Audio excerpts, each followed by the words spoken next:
When I started this channel almost 2 years ago, back in September 2019, there were already a bunch of good and well-established watch YouTube channels out there. And that fact initially caused me to hesitate and say to myself, why do I want to throw my hat into the mix when there are already all these great channels out there? What can I really add to this community? But eventually I talked myself into it and I started the channel almost 2 years ago. And it's not been easy. It's really hard to upload consistently to YouTube, but I've been enjoying it and it's been a lot of fun. And the best part has been making friends in the watch community here on YouTube. Every day it seems like I discover a new watch channel here on YouTube, and I say the more the merrier. I believe there's always room for more watch channels. If you think about it, one channel can't show the hundreds and thousands and maybe even millions of watches that are out there in the world today. So we need multiple channels to have a good variety and see different kinds of watches. But then also with more channels comes more perspective and more opinion. So there's always room for more watch channels. The other day though, I got to thinking and I started asking myself, are watch YouTube reviews beneficial? Or would someone, a customer, would they be better off going to a brand's website, perusing on there for a little while, looking and finding a watch that they like, maybe reading a few reviews, and then deciding whether they want to purchase that watch or not? What kind of benefits do YouTube watch reviews have?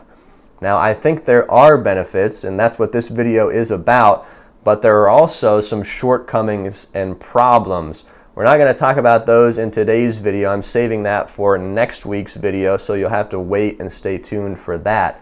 But I think there are benefits, and so I came up with 5 benefits for YouTube watch reviews, and that's what I want to share with you right now.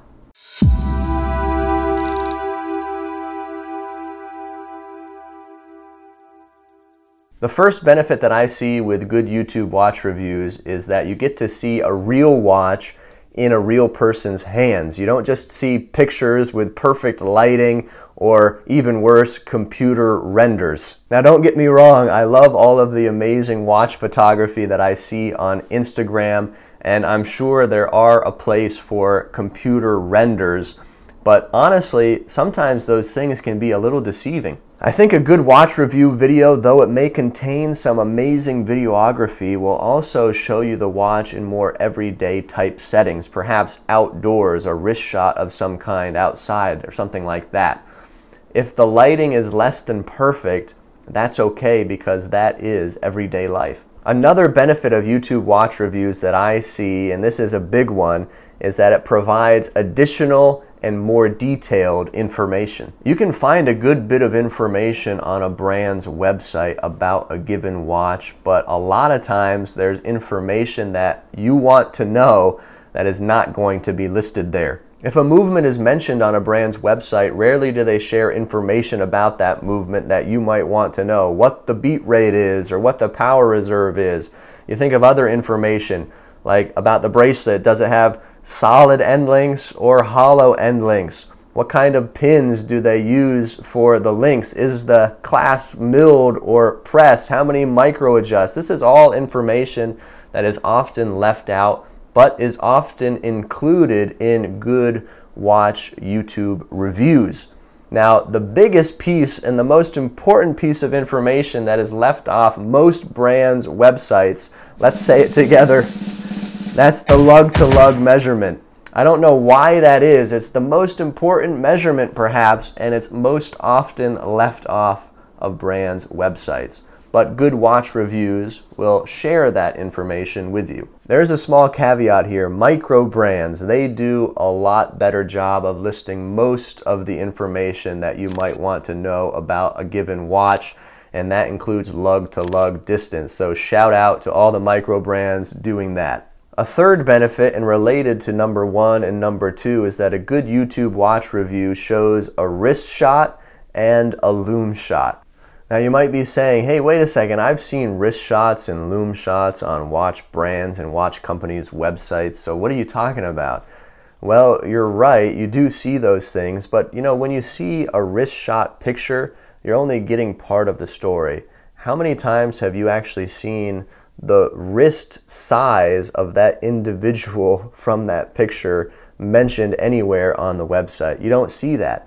But when you get a wrist shot on a good watch review, you get the wrist size mentioned, which helps you as the viewer determine how that watch might fit on your own wrist. Loom shot pictures, when done right, are some of my favorite to look at on Instagram.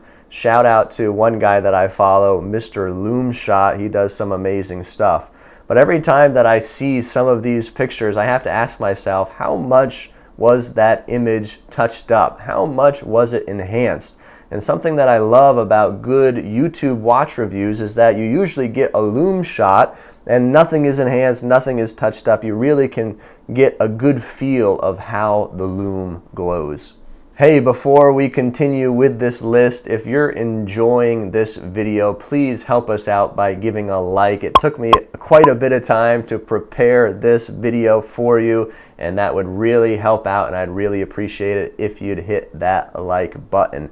But number 4, the fourth benefit of a good YouTube watch review is that you get to hear a real person's experience.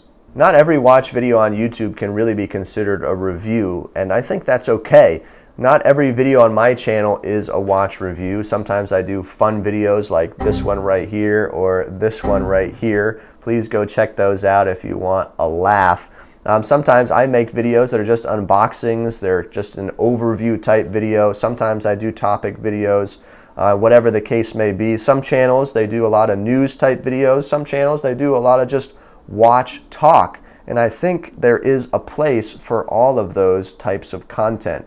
But when it comes to a real watch review, you want to hear someone's experience with a given watch. You want them to take that watch, spend some time with it, wear it in everyday life, really get a feel of it, and then come back to you and share their thoughts and opinions after having spent some real time with a watch. I typically prefer to have a watch for about 2 weeks before I make a full review video, and at the very least a week.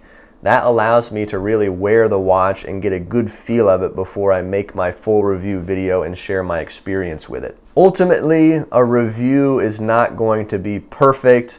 There are some negative aspects to any YouTube watch reviews, but we're going to save talk on that for next week's video when we talk about the problems and shortcomings of YouTube watch reviews. Please stay tuned for that. Number 5, and this is not the last one. There is going to be a bonus one at the end, so wait for that. Don't close out this video just yet. But number 5 is that a good watch review video here on YouTube, it helps the viewer, or it should help the viewer. This benefit is kind of a culmination of everything that we've said so far. That is the purpose of a watch review video. It's to help someone else decide whether or not they might like to purchase a watch or not purchase a watch. A particular benefit of a YouTube watch review is that the viewer can actually comment down below if something was missed in a video or there's a piece of information that they want to know, and they can ask a question, and they're bound to get an answer from the one who made the video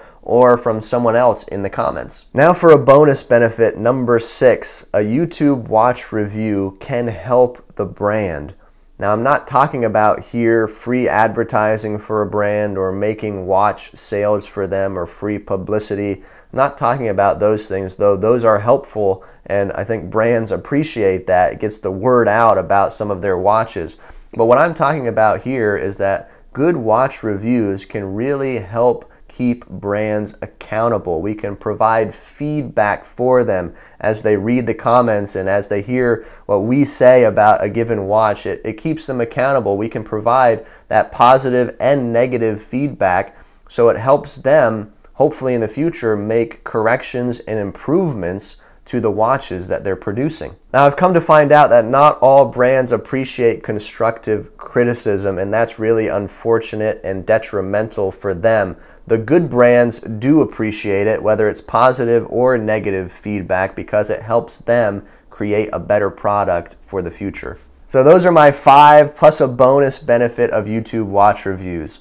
But I want to hear from you. What do you think of these benefits? Do you agree with them? Do you disagree? Can you think of any additional benefits? Please add all of those thoughts down in the comments below. And do stay tuned for next week's video where we're going to get negative. We're going to talk about the negative side of YouTube watch reviews and 5 problems that I see with them. You're not going to want to miss that video. If you liked this video today, please hit that like button. We really appreciate it. And if you want to go a step farther, please share this video with someone else. Thank you for tuning in today. I really appreciate it. We'll see you next time here on The Town Watch.